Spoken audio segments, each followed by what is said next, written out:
araw ngayong gawa ng Diyos, magdiwang tayo ng lubos, purihin ang manunubos. Alleluia, Alleluia,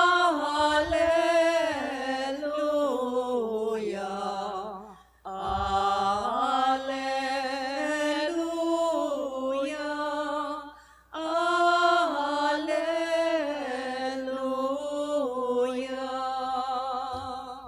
Sumainyo ang Panginoon. At sumaiyo rin. Ang mabuting balita ng Panginoon ayon kay San Marcos. Papuri sa iyo, Panginoon.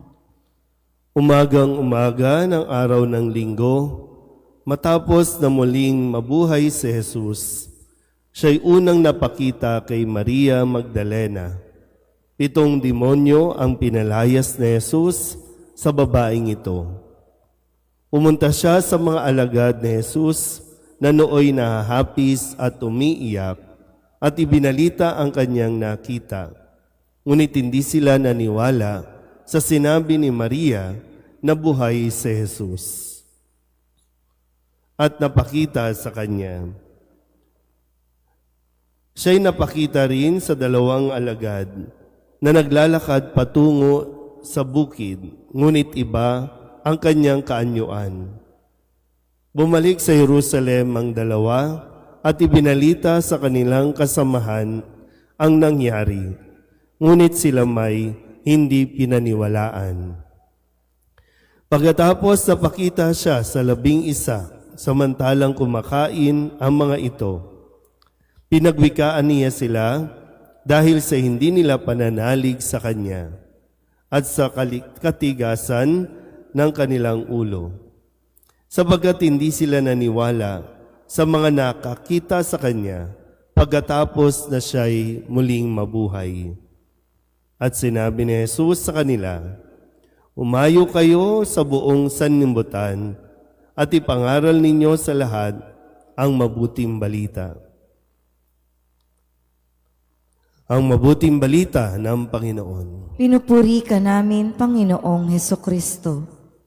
Isang magandang umaga po sa inyong lahat. Magandang umaga po. Ngayon po ay Sabado sa 8 araw na pagdiriwang ng Pasko ng Pagkabuhay. At sa kabuuan din ay ating narinig sa araw na ito ang summary, no? Yung kabuuan din ng nangyari sa buong linggong ito. At atin din po muling babalikan ang ilan sa mga salita na narinig natin mula sa mga pahayag ng ating pong Ebanghelyo. Nung Lunes, sinabi ni Jesus habang ang mga kababaihan ay umiiyak, "Huwag kayong matakot.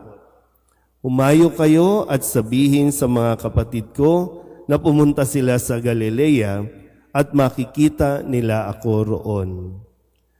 Humayo, huwag kayong matakot.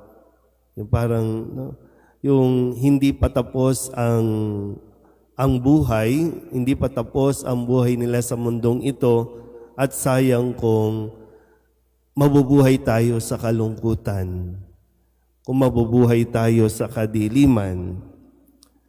Kaya matapos nung Martes, ipinahayag ng kababaihan na nakita ko ang Panginoon. Nung Miyerkules, muli rin sinabi nung 2 alagad na muli ngang nabuhay ang Panginoon.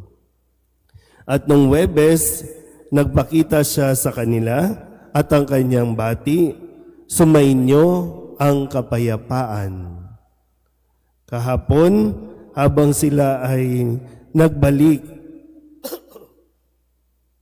sa pangingisda, na wala silang mahuli, inutos ni Jesus, ihulog ang lambat sa gawing kanan ng bangka at makakahuli sila. At tunay nga na halos lumubog ang kanilang bangka sa dami ng kanilang huli. At ngayon, ang bili ni Jesus, "Humayo kayo sa buong sanlibutan at ipangaral ninyo sa lahat ang mabuting balita." So ano po ba ang dating sa inyo nito?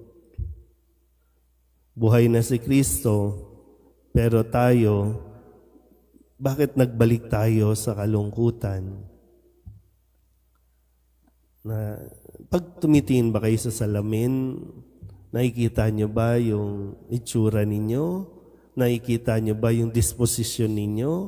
Nakikita nyo ba yung aura ng mukha ninyo?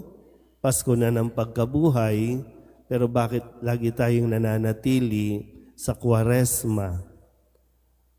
Taon-taon to, no? Kaya nga sabi ko, taon-taon gagawin ito ni Jesus, taon-taon gugunitain natin ito, at inaasahan na taon-taon din ay mayroong nabubuhay sa atin. Tapos na, namatay na po, pwedeng namatay na yung pangarap mo, tapos na yon, gumawa ka ng bagong pangarap. Namatay na yung anak mo, tapos na yan. Namatay na yung asawa mo, tapos na rin yan. Pero ikaw, buhay ka pa. Ngayon, kung hindi ka rin lang mabubuhay ayon sa bilin ni Jesus, di sana sumunod ka na rin agad. Ba't di pa tayo mamatay? Kung ayaw din lang naman nating mabuhay sa mundong ito ng masaya, ng ginagawa ang ating misyon.